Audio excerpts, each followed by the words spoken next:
बिस्मिल्लाहिर्रहमानिर्रहीम अस्सलाम वालेकुम। Welcome to all students. मैं हूं आपका टीचर मोहम्मद अफजल वकार और आप देख रहे हैं मेरा YouTube channel Waqar institute. Basic algebra and trigonometry lecture number 38 है हमारे पास। MTH 102 measures of central tendency के बारे में हम पढ़ेंगे। Focus of statistics. We are concerned in statistics with three things. तो हमारे पास जो है वो तीन चीज़ें हैं स्टैटिस्टिक्स में जिनका हमसे कंसर्न होगा। Measures of location, measures of dispersion और मेजर्स ऑफ शेप। फर्स्ट है हमारे पास measures of location, where the data is clustered और सेंटर्ड। जहाँ पर आपका डाटा क्लस्टर्ड होता है या सेंटर्ड होता है वो आपकी क्या कहलाती है? मेजर ऑफ लोकेशन कहलाती है। Also called measures of central tendency. Measures of location को हम सेंट्रल टेंडेंसी भी कहते हैं। मेजर्स ऑफ डिस्पर्शन क्या होता है? How the data is spread out from the centre. तो आपने जहाँ पे डाटा सेंटर्ड किया होता है तो डाटा उससे कैसे बाहर आता है वो आपकी क्या होती है? मेजर्स ऑफ डिस्पर्शन होती है। मेजर ऑफ शेप क्या होती है? हाउ द डाटा स्वे एंड पीक्स।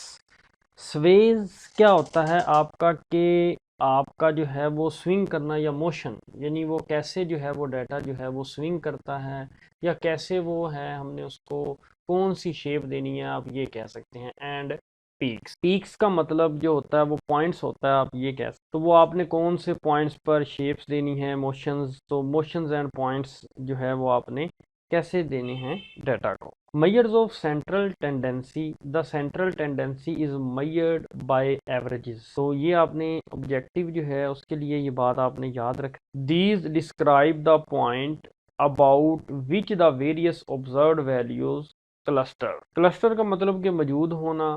दीज डिस्क्राइब ये बयान करती हैं द पॉइंट्स, वो points about which the various observed values cluster. वो ये कह रहा है कि मैथमेटिक्स में एवरेज और central tendency of a data set वो क्या कहता है कि मेजर ऑफ द मिडल और expected value of the data set. तो डाटा सेट की आपने क्या मेजर करनी होती है? मिडल वैल्यू या एक्सपेक्टेड वैल्यू, ये वो कह रहा है। नेक्स्ट हमारे पास है we will be studying the following measures of central tendency: arithmetic mean, geometric mean, weighted mean, harmonic mean, median and mode. वो कहता है कि हम जो है वो सेंट्रल टेंडेंसी में कौन सी चीज़ें पढ़ेंगे? Arithmetic mean, geometric mean, weighted mean, harmonic mean, median and mode. हम जो है ये चीज़ें जो हैं डिस्कस करें। डेफिनेशन है हमारे पास the arithmetic mean is the sum of the observation values divided by the number of observation। ये बहुत ही इंपॉर्टेंट डेफिनेशन है, ये आपके जो है ऑब्जेक्टिव में भी आएगी। The arithmetic mean is the sum of the observation value divided by the number of observation. तो ये मैं आपको जो है अर्थमेटिक मीन जो है ये एक्सप्लेन करता हूँ, बोर्ड पे लेके चलता हूँ वहाँ पे, लेकिन उससे पहले मैं थोड़ा सा आपको ना है रीडिंग करवा दूँ। It is most widely used measure of central tendency. तो ये भी क्वेश्चन आपसे पूछा जाता है कि वो कौन सी चीज़ जो है वो मोस्ट वाइडली यूज्ड होती है या मेजर होती है इन सेंट्रल टेंडेंसी में। तो वो आपका आंसर क्या होना चाहिए? Arithmetic mean. and is the only measure where the sum of the deviations of each values from the mean is always zero।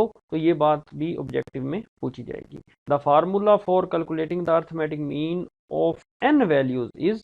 तो x बार जो है ये आपका अर्थमेटिक मीन को जो है वो डिनोट करता है। अर्थमेटिक मीन को आप सिंपल मीन भी कह सकते हैं और इसको आप एवरेज भी कह सकते हैं, ये बात भी आपने माइंड में रखनी है।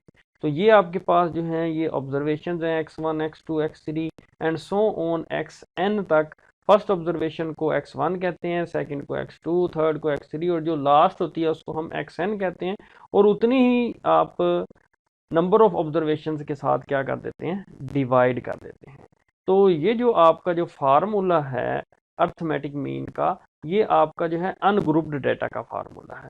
और ये वाला जो नीचे फार्मूला लिखा हुआ है arithmetic mean of grouped data, तो ये आपका क्या है? ग्रुप्ड डाटा का जो है ये फार्मूला है।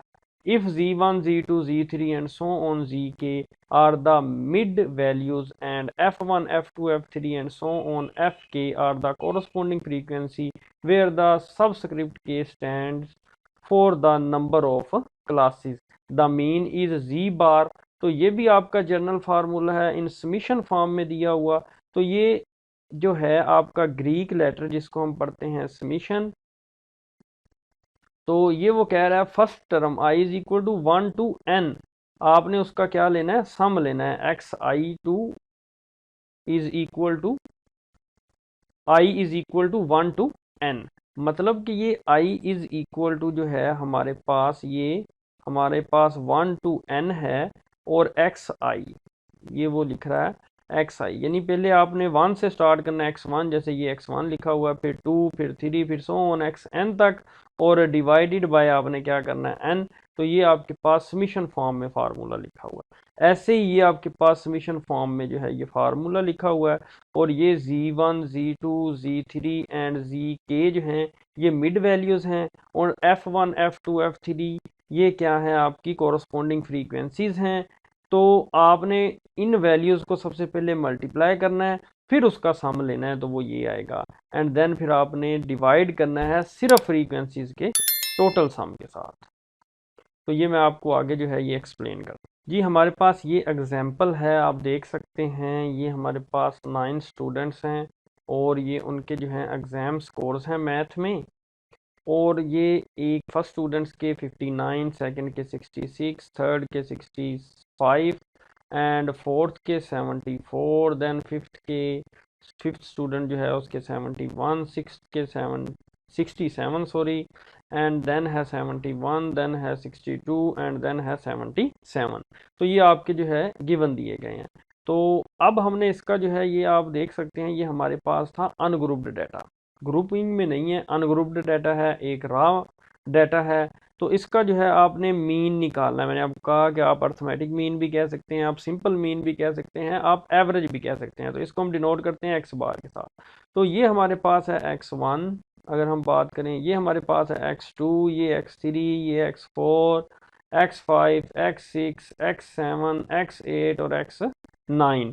तो इन तमाम को आपने सम कर देना। आप देख रहे होंगे कि ये जो है उसने ऊपर क्या किया हुआ है, सम किया हुआ है। तो यही आपका जो था फार्मूला था, बाय डिवाइड किया हुआ है टोटल नंबर ऑफ ऑब्जर्वेशन, यानी टोटल स्टूडेंट्स थे 9, आप इनको काउंट भी कर सकते हैं 1 2 3 4 5 6 7 8 9। तो ये जो है हमारे पास क्या था, टोटल नंबर ऑफ ऑब्जर्वेशन आपको गिवन भी दिया गया था, तो आप डायरेक्ट 9 भी कर सकते हैं। तो हमारे पास जो है ये आप सम करेंगे तो हमारे पास आंसर आएगा इनको 612। तो इनको सम करने से आंसर आता है बाय 9। तो जब आप सिंप्लीफाई करेंगे तो आंसर हमारे पास आ जाएगा 68।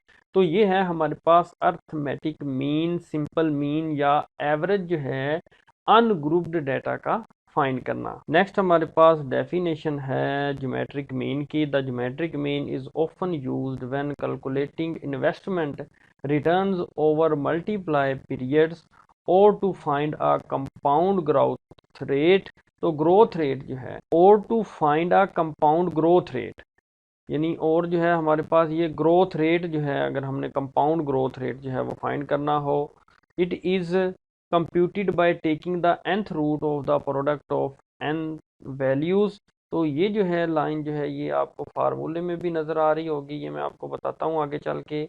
इन general when we are dealing with number that needs to multiplied, the geometric mean gives a more realistic picture than the arithmetic mean.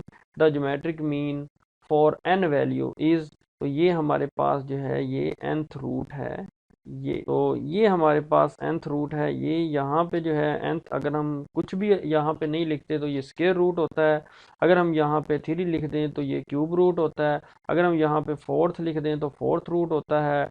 तो इसलिए यहाँ पे जो है वो क्या लिखा हुआ है, अगर हम बात करें तो यहाँ पे हमारे पास लिखा हुआ था n, तो ये हमारे पास nth रूट है, और नंबर ऑफ वैल्यूज़ भी, ऑब्जर्वेशन भी nth होंगी, तो उनको आपने क्या करना है, मल्टीप्लाई करना है, a1 a2 and so on AN, और ये आपस में वैल्यूज़ क्या होगी, मल्टीप्लाई करके उनका क्या ले लेना है हमने, nth रूट ले लेना है। तो ऐसे हम ज्योमेट्रिक मीन फाइंड करते हैं। ये इसकी जनरल फॉर्म है, ये रूट दिया हुआ है, ये i to 1 तक ये आपने मल्टीप्लाई करना है और ऊपर स्क्वायर रूट, और AI ये उसकी जनरल फॉर्म जो है आपको बताई हुई है ज्योमेट्रिक मीन के फार्मूला की। ये ऑब्जेक्टिव में पूछा जा सकता है। Geometric mean of grouped data जो है, पहले हमने जो पीछे फार्मूला पढ़ा वो अनग्रुप्ड डाटा का था, अब हमने जो है ग्रुप्ड डाटा का पढ़ना है। ये बात माइंड में रखिएगा कि ये जो आपका फार्मूला है ये अनग्रुप्ड डाटा के लिए है, ग्रुप्ड डाटा के लिए और फार्मूला है, वो हम अभी नेक्स्ट पढ़ते हैं। Geometric mean of grouped data if the n non zero and positive variable values x1 x2 and xn, तो आप याद रखिएगा पॉजिटिव वेरिएबल वैल्यूज होनी चाहिए, अगर f1 f2 and so on fn times respectively, then the geometric mean of the set of observation is defined by. तो geometric mean हम ऐसे फाइंड करते हैं। तो ये आपका जो है कौन सा फार्मूला है, ये ग्रुप्ड डाटा का, या हम ऐसे लिखते हैं। और इधर जो है ये जो कैपिटल N लिखा हुआ है वो किसके बराबर है, वो इसके बराबर है summation i is equal to 1 to n f of i। तो ये फार्मूले आपको जो हैं शॉर्ट क्वेश्चन में भी आपसे पूछे जा सकते हैं और आपको क्विज में भी पूछे जा सकते हैं, आपने याद करने हैं। जी ये हमारे पास दो एग्जाम्पल हैं, example 1 and example 2। A B उनको नाम दिया गया है। कंपनी ए है हमारे पास, has growth over the last 3 years. तो आप देख सकते हैं last 3 years by 10 million, 12 million and 14 million dollars. What is the average of annual growth amount. तो यहाँ पे आपने जो है हमारे पास जो है 10, 12 एंड 14, और ये हमारे पास 3 वैल्यूज़ हैं, तो हम इसको डिवाइड करेंगे 3 के साथ, तो ये 12 मिलियन डॉलर्स आपकी आ जाएगी अर्थमेटिक मीन, क्योंकि एनुअल ग्रोथ अमाउंट फाइंड करना था। अगर हमने एवरेज ग्रोथ रेट फाइंड करना होता तो हम जो है यहाँ पे क्या फाइंड करते, ज्योमेट्रिक मीन। तो हमारे पास ये परसेंटेज रेशियो है 2.5%, 3% एंड 3.5%। ये उसने कैसे फाइंड किया हुआ है ज्योमेट्रिक मीन, तो ये आपके पास ये इसको परसेंटेज को उसने जो है वैल्यूज़ में चेंज किया है। तो ये आपको उसने ऐसे चेंज किया है 1 + 2.5%। अब परसेंटेज के साइन को जो है वो चेंज करने के लिए उसने डिवाइडेड बाय क्या किया हुआ है, 100। तो आप जब इसको कैलकुलेट करेंगे 1 प्लस, यहाँ पे आपके पास आंसर आ जाएगा 0.025। तो ये हमारे पास बन जाएगा 1.025। तो ये ऐसे लिखा हुआ है, ये वैल्यू भी ऐसे लिखी हुई है 1 + 3%, ये है 1 + 3.5%। तो आपने जो है वो ऐसे जो है इसको फाइंड करना है। इनकी ये वैल्यूज़ निकल आएंगी, 3 वैल्यूज़।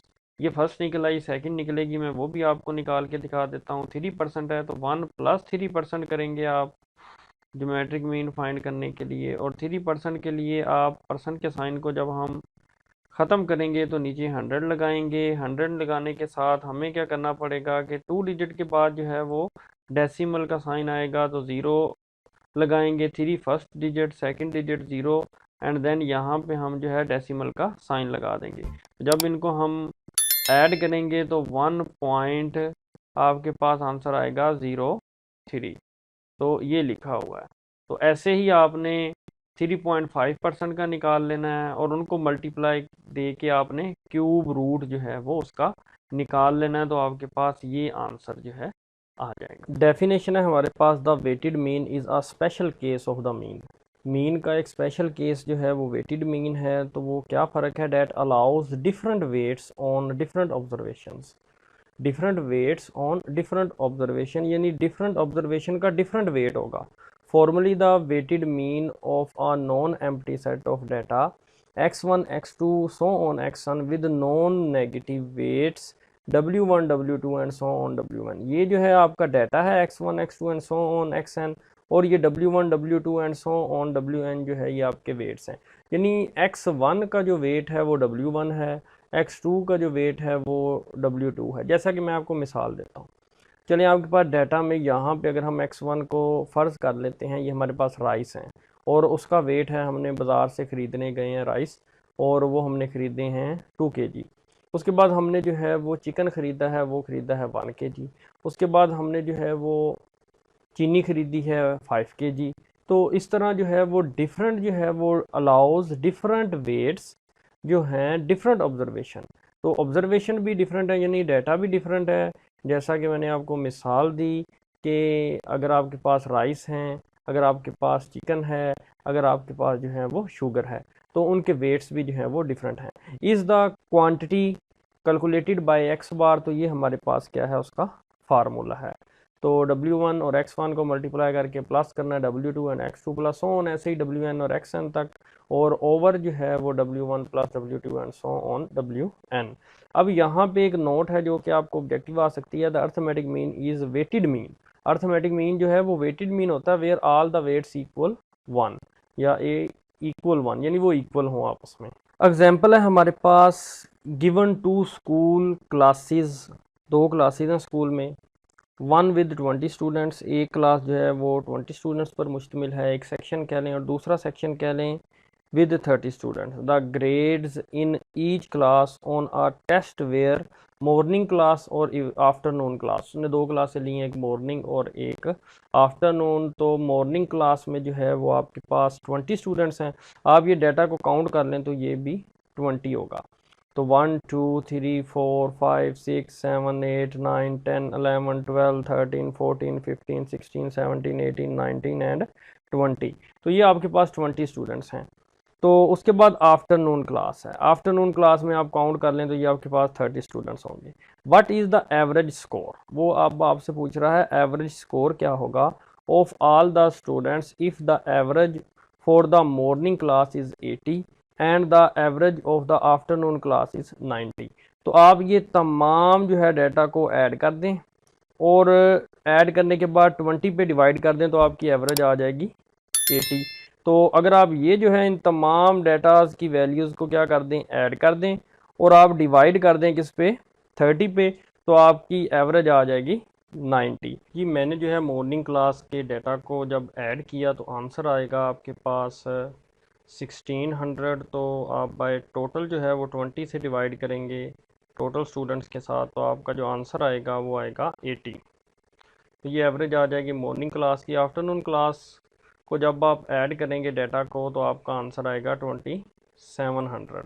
तो 2700 में आप वाई कर देंगे, डिवाइड कर देंगे 30 से, क्योंकि 30 स्टूडेंट हैं तो आपके पास एवरेज आ जाएगी 90।